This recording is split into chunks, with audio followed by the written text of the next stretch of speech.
Meus irmãos, a graça e a paz do Senhor Jesus.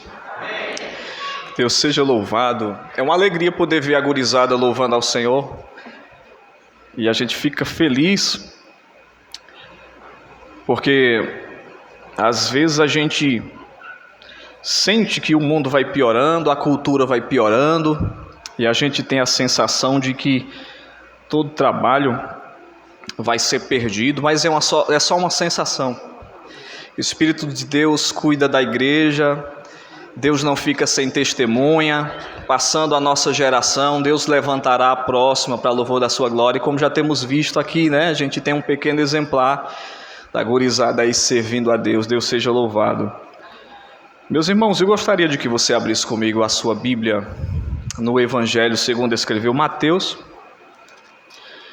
capítulo de número 9, e nós vamos ler do versículo 1 até o versículo 8.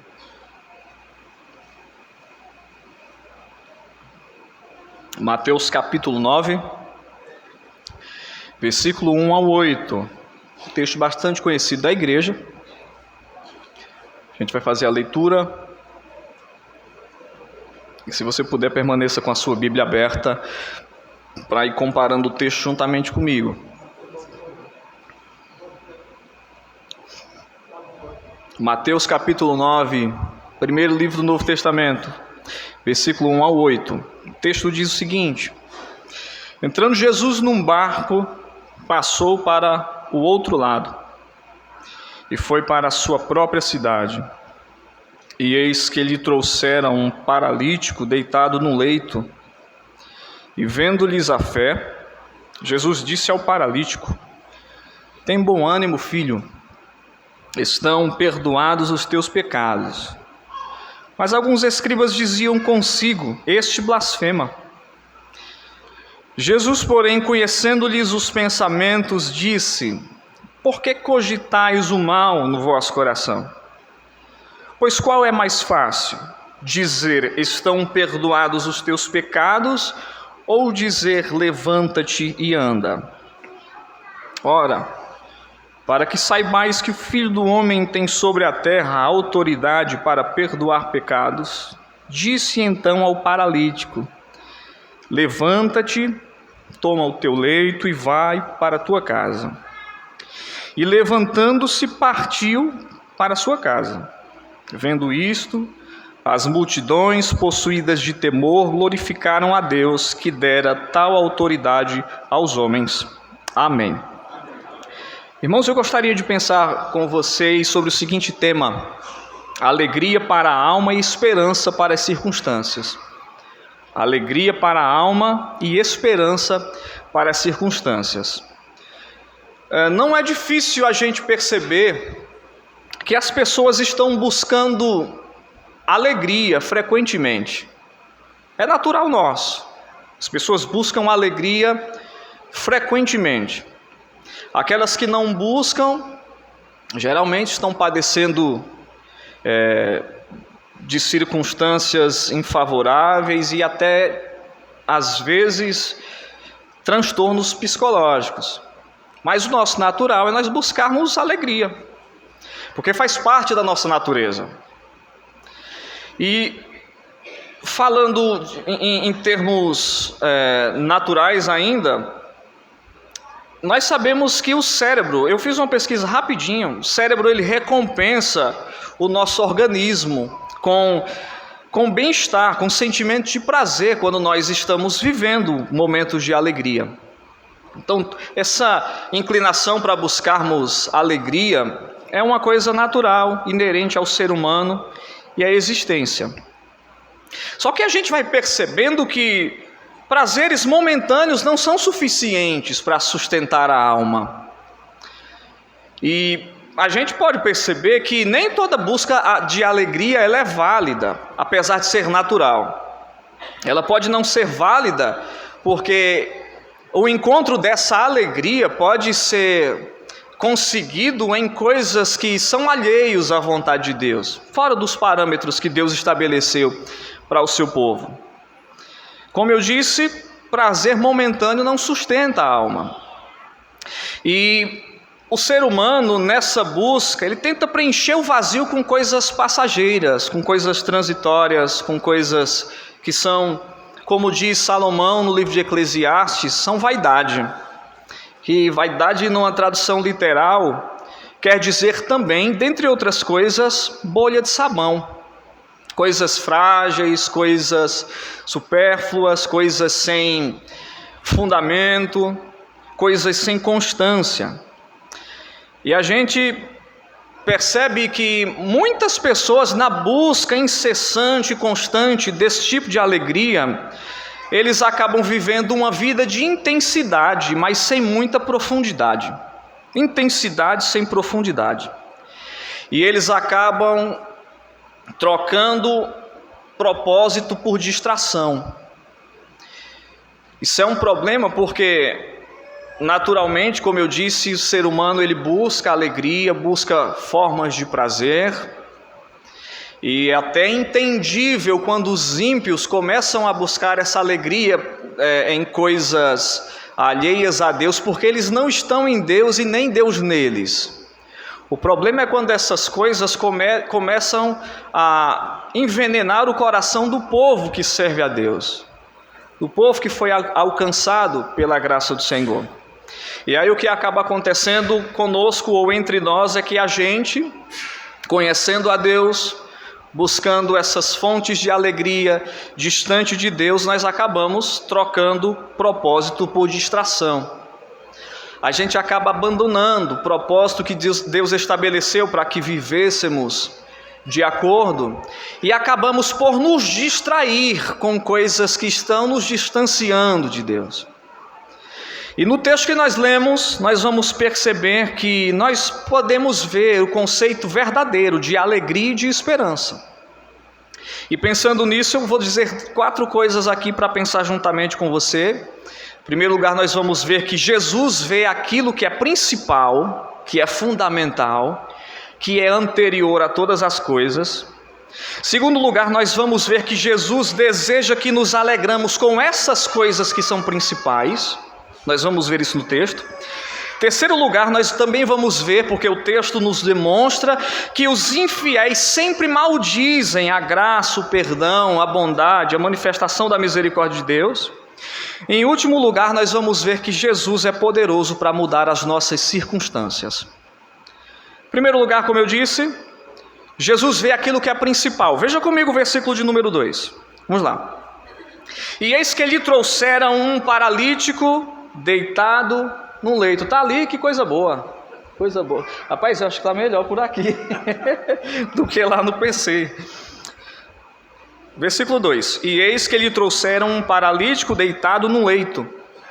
Vendo-lhes a fé, Jesus disse ao paralítico: tem bom ânimo, filho, estão perdoados os teus pecados. Vê o que Jesus diz para ele: estão perdoados os teus pecados. E aí, partindo desse ponto que Jesus vê aquilo que é principal, eu pergunto para você: as pessoas que levaram o paralítico a Jesus, eles estavam em busca de perdão? Você acha que eles pegaram o paralítico e disseram: vamos consultar, vamos ter com Jesus, vamos bater um papo com ele, porque você precisa ter os pecados perdoados? Você acha que em algum momento isso passou pela cabeça deles? Claro que não. Eles vão buscar uma cura, e é algo legítimo. É algo legítimo. Eles foram buscar cura para o seu amigo. Eles levam o paralítico. Jesus, claro, sabia a intenção real do coração deles, mas ele não hesita em dar uma lição preciosa, de que apesar que o desejo deles era válido, era legal, era honesto, era decente, Jesus faz questão de pontuar aquilo que é principal em relação às coisas secundárias. O que é que Jesus diz? Perdoados estão os teus pecados. E aí ninguém tinha ido ali para ouvir sobre perdão de pecados. Talvez nem tivessem consciência exata de que precisavam ser perdoados. Eles vão por um motivo, gostaria de repetir, um motivo legítimo, mas Jesus vê aquilo que é principal. E faz questão de dizer para o homem: alegre-se, tenha bom ânimo, filho. Os teus pecados estão perdoados. E aí isso é maravilhoso, porque mesmo que nós tenhamos desejos e a nossa oração seja legítima, os nossos pedidos forem legítimos, quando a gente vai diante do Senhor, é claro que nem sempre a gente entende, mas a gente precisa assentar essa verdade no coração. Jesus vai ouvir as nossas orações, mas sempre colocará no devido lugar as coisas que são principais. E aí esse leque amplia, esse leque abre para a gente pensar uma série de coisas, que quando nós buscamos soluções, a maioria das vezes nós esperamos soluções superficiais, mas Jesus trata a raiz do verdadeiro problema. Nós buscamos tantas vezes em Deus coisas que nós acreditamos que é essencial, mas Jesus é que de fato sabe aquilo que é essencial, graças a Deus. Jesus vê aquilo que é principal, Jesus vê aquilo que é fundamental. Jesus não responde às nossas orações movimentados por aquilo que nós estamos sentindo, mas por aquilo que de fato é fundamental para nós. Nós buscamos soluções superficiais, mas Jesus trata sempre o problema na raiz, sempre. E a gente pode perceber aqui no texto que aonde todos viam a paralisia, Jesus via o pecado. Enquanto todos diziam, o maior problema desse homem é o fato dele não andar, Jesus declarava na presença de todos, o maior problema desse rapaz é o pecado. Porque a paralisia não exatamente afasta alguém de Deus, mas o pecado de fato nos afasta de Deus. E quando todos pensavam, o maior problema desse homem é ele não conseguir ficar de pé, Jesus falava em público, o maior problema desse homem são pecados que ainda não foram confessados, não foram perdoados, e a sua vida está distante de Deus. Coisas fundamentais. Jesus vê aquilo que é fundamental, Jesus vê aquilo que é principal. Enquanto os homens focam no exterior, Jesus vê o interior. E a Bíblia tantas vezes diz que Deus não aceita a aparência humana. Jesus vê a essência, vê o âmago, vê a cerne da alma do homem. E a gente pode pensar o seguinte, irmãos: nem sempre pelo que mais oramos é o que mais precisamos. Você pode guardar isso no seu coração? Nem sempre as orações que nós fazemos, e alguns de nós temos orações que nós fazemos por mais tempo e nos dedicamos mais, segundo a nossa expectativa, mas nem sempre pelo que mais oramos é o que mais precisamos. Nem sempre. E a gente também precisa municiar o nosso coração com essa verdade, que nós não podemos limitar Jesus às nossas expectativas. Nós pomos expectativas em nosso coração, como essas pessoas e esse paralítico que tão bem nos representam,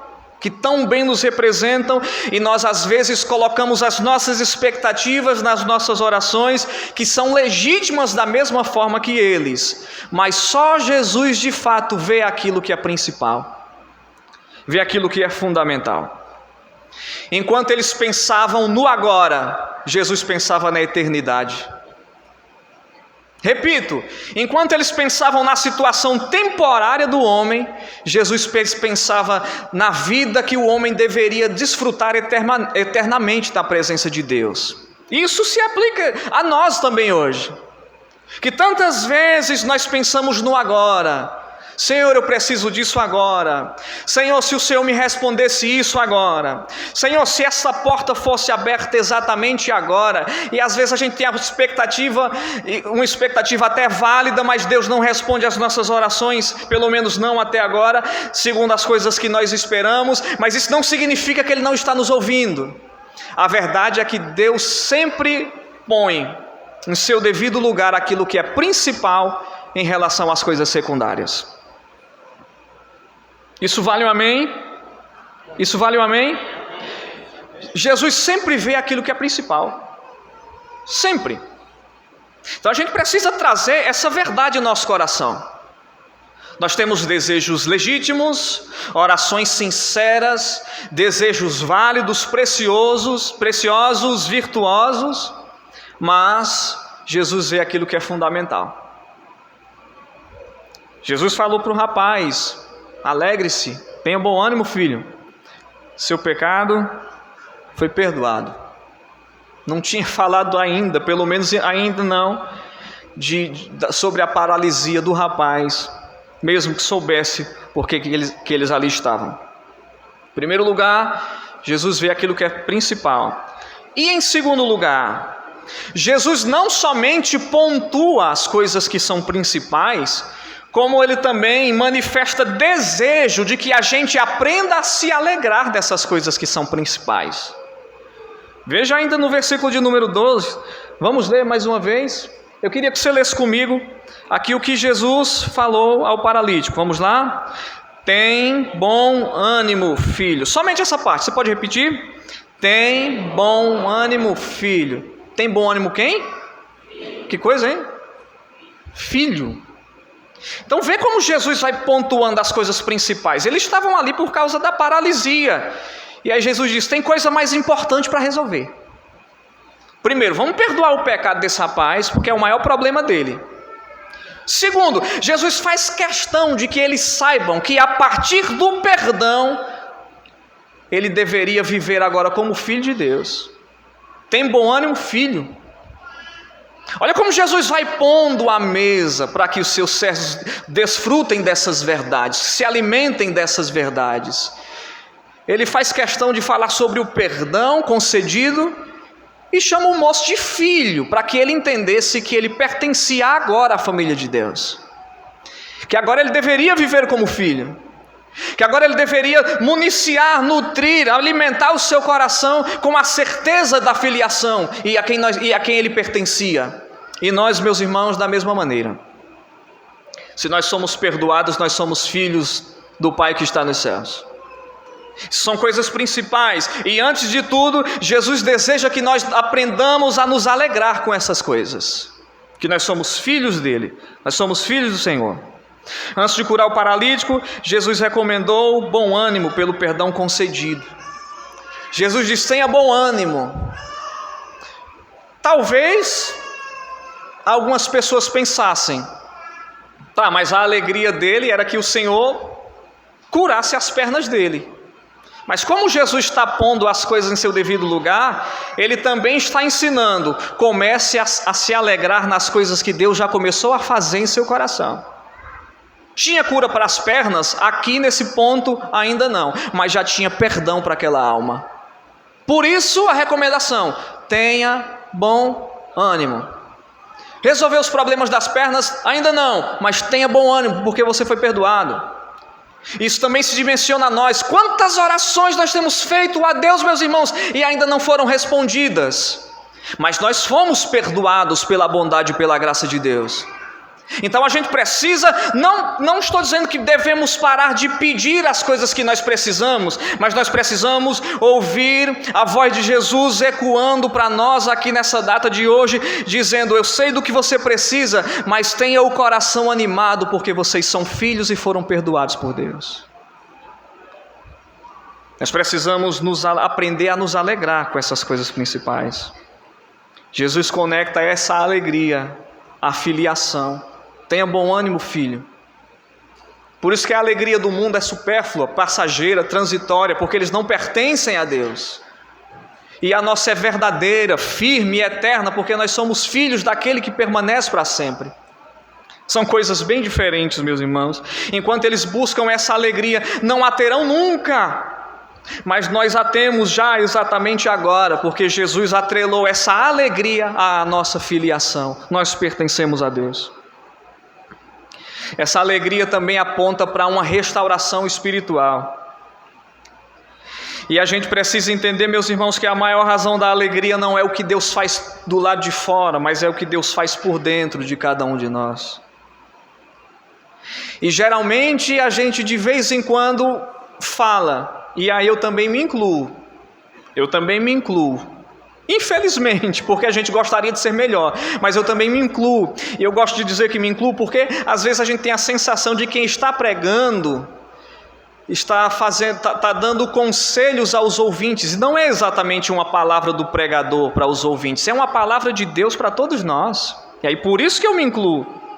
E quantas vezes a gente diz a Deus: Senhor, se o Senhor resolvesse este problema na minha vida, a minha vida seria de fato uma vida plena de alegria. Você já pensou isso ou só eu que penso de vez em quando? Você já pensou assim? De vez em quando a sua mente é assaltada com esse pensamento: Senhor, eu estou com um problema aqui, mas se o Senhor resolvesse, eu seria pleno de alegria. Que Deus nos ajude, porque não é uma forma correta de pensar. É claro que nós oramos por coisas que temos sofrido, mas nós não podemos perder de vista que nós já temos sim motivo farto de nós nos alegrarmos em Deus, porque nós nos aproximamos ou fomos aproximados de Deus por sua maravilhosa graça. Jesus também nos ensina nesse ponto que milagres são temporários, mas o perdão dura para sempre, meus irmãos. Tá? Milagres são temporários, mas o perdão percorre e atravessa os umbrais da eternidade. Jesus estava resolvendo problemas eternos. Em terceiro lugar, o texto também nos ensina que os infiéis sempre maldizem a bênção do perdão. Sempre. No caso aqui, os escribas. E olhe, às vezes a gente lê assim, escribas, e lê escribas e desconsidera o ofício de um escriba. Escribas escreviam a palavra de Deus à mão, irmão. Imagine você durante 20, 30, 40 anos da sua vida fazendo cópias da Bíblia à mão. Semanas após semanas, meses após meses, anos após anos, escreve. Imagine quanta coisa eles não tinham memorizado. Isso era um escriba. É alguém que tinha o HD da cabeça cheio de versículo bíblico. Se tu falasse, ele sabia de tanto que escrevia. Escrevia. Você não está falando de alguém que tinha um conhecimento inferior. A gente está falando da prateleira mais alta do conhecimento bíblico, o escriba. E aí conheciam o texto bíblico e agora eles se manifestam como alguém alheios àquilo que eles escreviam, que eles escreviam a vida inteira. Eles começam a maldizer a Jesus pela bênção do perdão. Só que eles não maldizem a Jesus com palavras. O texto diz que no seu coração, no seu pensamento, eles acusavam Jesus de blasfêmia. Diziam: ele blasfema. Ele está afrontando a santidade de Deus, declarando que os pecados de alguém que ele acreditou que estava sendo perdoado estão. E a gente percebe aqui, meus irmãos, eu queria muito que você guardasse isso no seu coração, que geralmente a graça incomoda as pessoas que nunca receberam a graça. Já parou para perceber? Que a graça sempre incomoda quem nunca recebeu a graça no coração. Quem já recebeu entende perfeitamente aquele que começou a receber. Quem já foi perdoado entende perfeitamente a vida e a alegria daquele que sentiu a força do perdão de Deus hoje. Mas quem nunca foi, nunca entende. Quem nunca recebeu a graça no coração, na verdade, se incomoda e critica aqueles que dizem que já recebeu.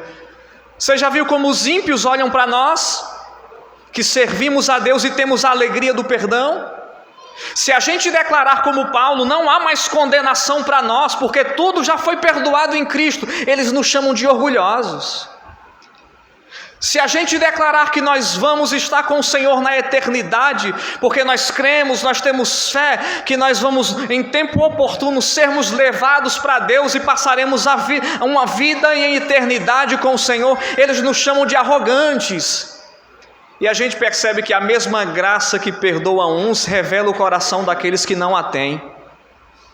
Quem não entende perdão é porque nunca sentiu o poder do perdão no coração. E aqui eu posso ampliar também, que geralmente quem não perdoa é porque nunca entendeu o valor do perdão.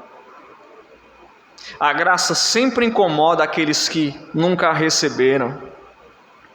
Agora, sabe por que incomoda, meus irmãos? Dentre tantas coisas, é porque esse incômodo dos escribas era fruto de um pensamento. No fundo do coração eles pensavam: perdão tem que ser merecido. Perdão é para quem merece. Perdão é para quem faz tudo certo. Perdão é para quem segue a cartilha. Perdão é para quem tira nota 10. Perdão é para quem já subiu tantos degraus, escalou tantos metros da vida espiritual. E nós sabemos que a graça nunca advém de méritos humanos. Por isso o incômodo neles. Repito, a mesma graça que manifesta perdão a alguns, revela o coração de outros. E aí a gente também percebe que o problema não era a bênção sobre a vida do paralítico, mas no fundo revelava a insubmissão de alguém que não se subordinava a Jesus. Revela arrogância. Não era exatamente que eles tinham alguma coisa contra o paralítico, eles tinham alguma coisa contra Jesus.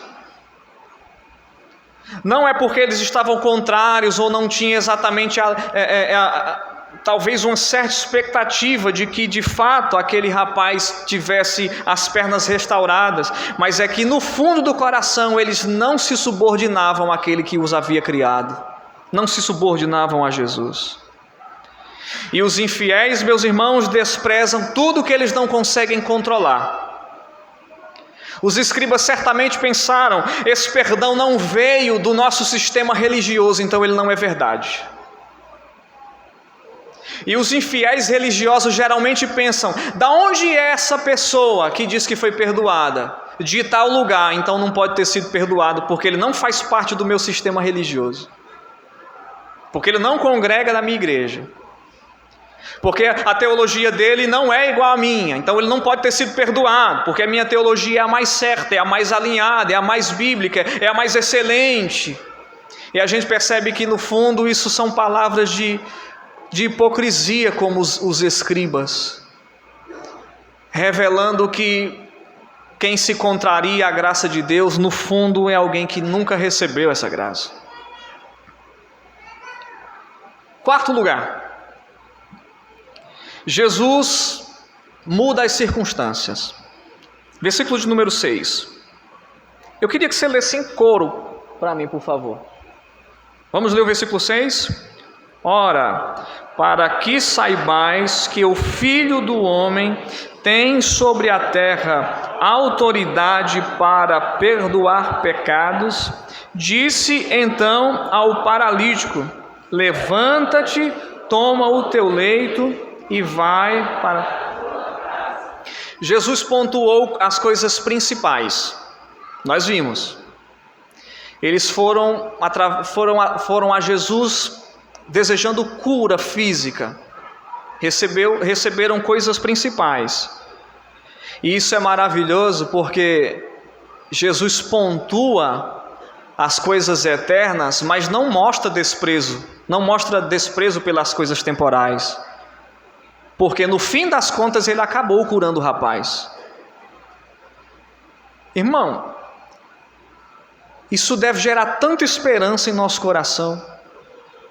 Porque eu falei aqui desde o começo do sermão que Jesus olha para as coisas que são fundamentais e às vezes nós oramos por coisas que Ele não nos responde da forma que a gente gostaria. Esse pessoal aqui foi a Jesus atrás de uma cura, no começo não recebem, mas Jesus depois mostra também bondade em relação às coisas temporais. Jesus curou o rapaz e a gente não pode negar isso. Tinha uma coisa que vinha anterior? Tinha, o perdão dos pecados do rapaz. Tinha uma coisa que era superior e anterior a isso? Sim, ele ser filiado na grande família de Deus e ser tomado, adotado por filho. E a paralisia das pernas era secundário, mas Jesus também resolveu. E a gente percebe que esse texto quer nos encher o coração não somente da alegria na alma por nós pertencemos a Deus, mas nós também nutrimos o nosso coração na esperança de que, por mais que essas coisas ainda sejam secundárias, Deus é poderoso para mudar as nossas circunstâncias. Que coisa maravilhosa, não?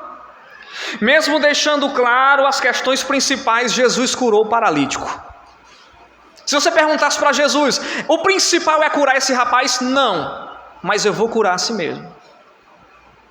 Então a minha palavra, irmãos, para a gente sair daqui pensando com o coração cheio de esperança, é que mesmo que nós tenhamos coisas que não são principais, nós precisamos delas, nós precisamos de respostas, portanto, enchamos o nosso coração de esperança, porque Deus pode sim mudar as nossas circunstâncias. Pode sim. Jesus prioriza o espiritual, verdade, mas Ele não ignora o circunstancial.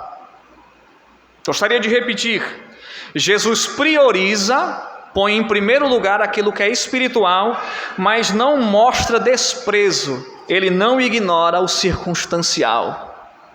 Nós temos necessidades básicas, secundárias, que não são ou não serão ignoradas por aquele que ouve as nossas orações.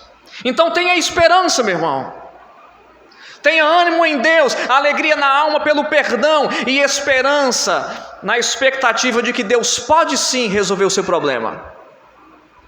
Nós precisamos pensar essas duas coisas. É verdade que acontecem infortúnios ao povo de Deus? Sim. É verdade que alguns membros do povo de Deus podem sofrer tragédias? Sim. Mas também é verdade que pode haver livramento, pode haver cura, pode haver restauração, pode haver reconstrução. É verdade que as famílias do povo de Deus podem ser destruídas? Mas também é verdade que a mão de Deus pode levantar uma família que está em ruínas e levantar aquele povo para a glória do seu nome.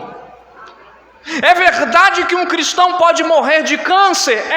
Mas também é verdade que Deus pode exatamente agora levantar alguém do leito de morte. Sim, essas coisas são secundárias em relação à eternidade, sim, mas Deus é poderoso para quando quiser mudar as nossas circunstâncias.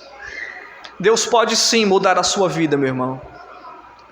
Deus pode restaurar o seu casamento, Deus pode restaurar os seus filhos, Deus pode converter os seus pais, Deus pode te abençoar com saúde, Deus pode abençoar sim a sua vida profissional. Vamos encher o nosso coração com essa esperança. Deus pode resolver, Deus se importa conosco. E a gente percebe nesse ponto que o milagre visível confirma uma obra invisível. Embora Deus não precise provar nada, nós não podemos negar que às vezes Ele confirma aquilo que faz e ninguém viu. Tem coisas que Deus faz e fica no secreto, mas tem coisas que Ele, segundo a sua vontade, torna público aquela obra. Foi o caso desse rapaz. E se você perguntasse, e eu estou caminhando para o fim, se você perguntasse para Jesus, qual é o ponto principal, Senhor, de tudo que o Senhor disse, de tudo que o Senhor fez? Ele diria aquilo que disse no versículo 6, para que saibais que o Filho do Homem tem autoridade para perdoar pecados.